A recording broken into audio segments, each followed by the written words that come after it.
قرآن حکیم نے دو قسم کے لوگ بیان کیے ہیں. ایک وہ جو دعا کرتے ہیں ربنا آتنا فی الدنیا حسنہ، بس یہاں تک ان کی دعا ہے کہ یا اللہ ہمیں دنیا میں خوب اچھا دے دے، مال دے دے، دنیا کی دولت دے دے، آخرت نہیں. تو ان کو دنیا مل سکتی کم یا زیادہ اللہ کے اختیار میں، آخرت میں کچھ نہیں ملے گا. دوسری قسم کے لوگ کون ہیں؟ ربنا آتنا فی الدنیا حسنۃ وفی الآخرۃ حسنہ وقنا عذاب النار، کہ یا اللہ ہمیں دنیا میں بھی دے دے، آخرت میں بھی دے دے.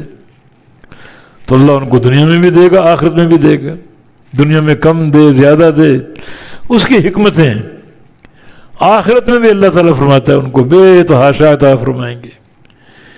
اللہ تعالیٰ ہر عمل کا اجر پورا پورا دیتا ہے، اور وہ یزید من فضل ہی، اپنے فضل سے بڑھا بھی دیتا ہے، بے تحاشا بڑھاتا ہے.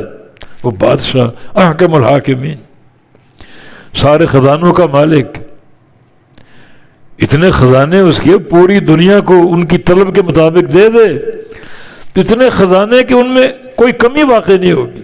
جیسے ایک بحر ذخار ہو، سمندر کی لہریں بہہ رہے سمندر، اس میں ایک سوئی ڈبو کر نکال لو کتنا پانی کم ہوگا.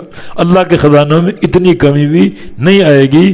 پوری دنیا کو دے کر، دنیا کے انسانوں کو، جنوں کو ایک وقت میں بیک وقت دے کر اتنی کمی بھی نہیں آئے گی. تو بے تحاشا دیتا ہے وہ.